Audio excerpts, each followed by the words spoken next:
Audio Jungle.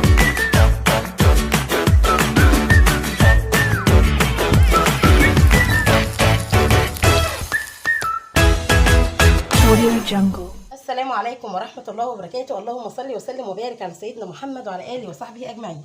ازيكم حبايبي واخواتي، عاملين ايه؟ يا رب دايما تكونوا بخير. النهارده بقى بصوا الجمال والحلاوة اللي احنا عاملينها النهارده بشوية كده أجنحة. هنعمل الفراخ المقرمشة دي يا جماعة. احنا جبناها أجنحة عادية خالص، تمام، تبلناها وكل ده هنشوفه الفيديو. هنشوف التتبيلة بتاعتها النهارده كانت ايه، كل ده في الفيديو طبعا بالخطوات. هنخش دلوقتي على الفيديو ونشوف عملنا ايه في الأجنحة الجميلة دي وازاي طلعنا طبق محترم. بصوا يا جماعة القرمشة، بصوا بصوا، شايفين هي بردت كمان. بصوا في الطبق اللي بنحطها مقرمشه جدا يا جماعه. بصوا احلى شويه اجنحه بقى، ولا تشتري من بره ولا تجيبي ولا الكنتاكي ولا الكلام ده كله. هنعملها النهارده بقى بطريقه سهله وبسيطه. هنشوف في الفيديو ان شاء الله. يلا بينا بقى كده اهو، نسمي بسم الله ونصلي على رسول الله ونشوف عملنا الاجنحه بتاعتنا الجميله دي النهارده ازاي. بصوا شايفين ما شاء الله مستويه جدا من جوه اهي. ده طبعا كان جناح كامل، نقدر نخليه كامل كده ونقدر نقطع دي وحديها اللي هي زي الدبوس دي، والتانية الجزء اللي هو تحت ده نخليه وحديه. نقدر نعمله كده ونقدر نعمله كده طبعا زي ما انتم شايفين. بصوا ما شاء الله مقرمشه جدا. بصوا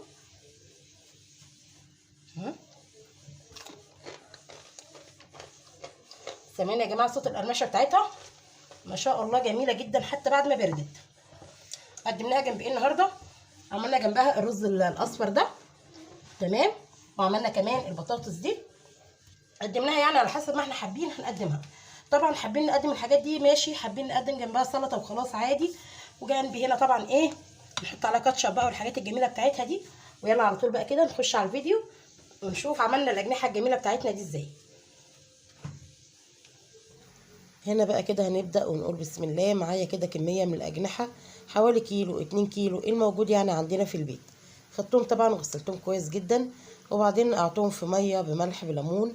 قعدوا كده حوالي نص ساعه او ساعه، وطلعتهم بعد كده من الميه بتاعتهم دي وشطفتهم كام شطفه، وبقوا جاهزين معايا بالشكل ده. عندي هنا كمان حوالي 3 معالق او 3 معالق ونص من النشا. وعندي بقى الدقيق اللي احنا هنحتاج له النهارده.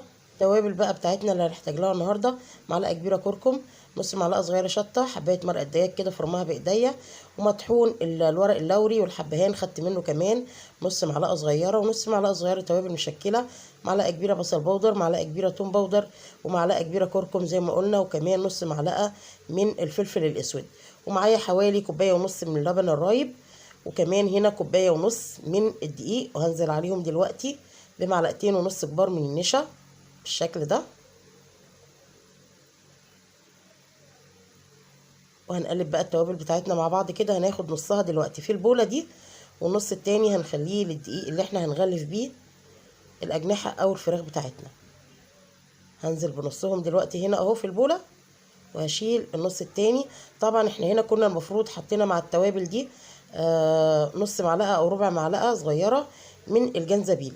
طبعا احنا نسينا هنحطها دلوقتي وهتشوفوها هنحطها امتى.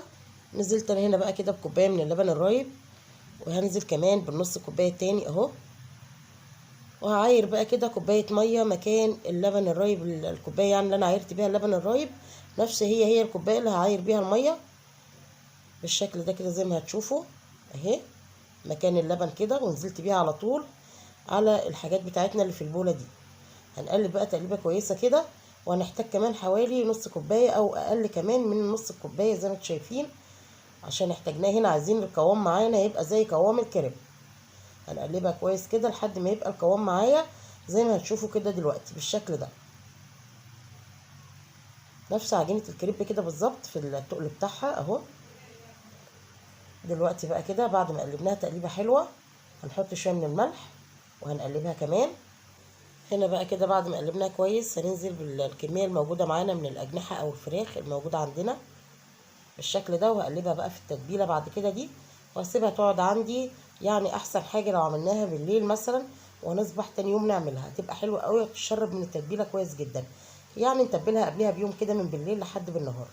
طب لو مستعجلين عليها هنقعدها قد ايه؟ هنقعدها ساعتين 3، وبعد كده نرجع نعملها. بس كل ما قعدت في التتبيله كانت احسن. عشان كده بقول لكم تتعمل من قبلها بالليل مثلا لحد بالنهار. وهنا بقى حبايبي حطينا الجنزبيل اللي احنا نسينا نحطه في الاول، وانا عماله اقول والله ناسيه حاجه، ناسيه ايه ناسيه ايه، هو الجنزبيل اللي كان رايح عن دماغي خالص. بس طبعا الحمد لله يعني افتكرناه وحطيناه، عشان هنا طبعا الجنزبيل مهم جدا، بيعين الزفاره اللي في الفراخ، وكمان بيدي طعم حلو قوي مع التوابل. هنا بقى نزلنا في البوله دي بكوبايتين من الدقيق، وبعدين حطينا التوابل بتاعتنا الباقيه، ونزلنا بمعلقه كبيره من النشا اللي كنا شايلينها. وكمان هنا هناخد نص معلقه صغيره كده من البيكنج باودر، مش كتير، هي نص معلقه صغيره بس. وهاخد كمان نص معلقه صغيره من الملح بالشكل ده كده. وهنقلب بقى كل التغليفه بتاعتنا دي مع بعضها، التغليفه اللي هنغلف بيها الفراخ او الاجنحه بتاعتنا. قلبناها كده تقليبه كويسه مع بعض. ودلوقتي بقى هنجيب البوله التانية اللي فيها الاجنحه بعد ما قعدت معايا 3 ساعات كده على الاقل، وهطلع بقى على طول وهنزل في الدقيق. طبعا انا كنت حطاها في التلاجة، ما ينفعش نخليها بره التلاجة، الوقت بتاعها اللي هتقعدوا في التتبيل ده كله ان كان من بالليل او 3 4 ساعات هتبقى في التلاجة، ما ينفعش تبقى بره التلاجة ابدا. هنا بقى كده بعد ما نزلناها في الدقيق على طول كده بايدينا بننزلها في الدقيق ونطلع كده نطلعها ننطرها شويه، وبعدين نرجع نسقطها في الدقيق تاني، وما ينفعش ندوس عليها بايدينا ولا نضغط عليها. كل اللي بنعمله هنا ان احنا بس ايه بننطرها كده بصوابع ايدينا، ننزلها في الدقيق ونطلعها وننطرها لحد ما بتدينا الشكل المجعد اللي انتوا شايفينه ده، تبقى يعني ايه منعكشه ببعضها كده زي ما انتوا شايفين.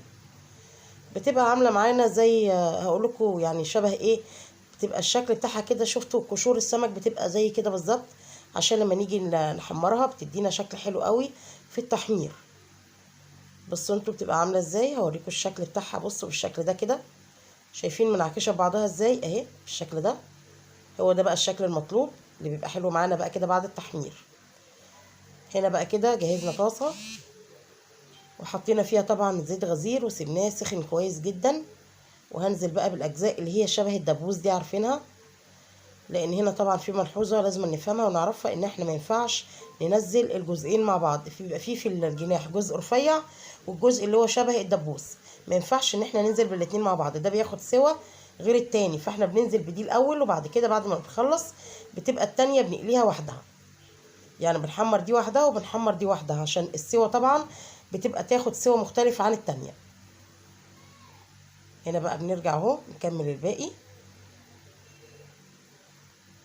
بالشكل ده كده. انا حبيت بس اوريكم تاني اهو احنا بنعملها ازاي، او بنغلفها ازاي، مش بضغط ولا بدوس، انا بغيرش بس بقلب كده وبطلعها انطرها وهزها بالطريقه دي، وارجع على طول احطها في الطبق بالشكل ده كده.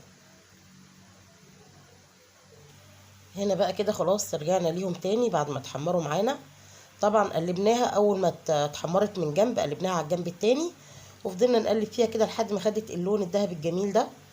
دلوقتي على طول بقى كده هطلعهم على المناديل، يعني هنا حاطه صينيه جنبي وفيها طبعا مناديل مطبخ عشان اطلع عليها تصفي اي كميه زيت زياده.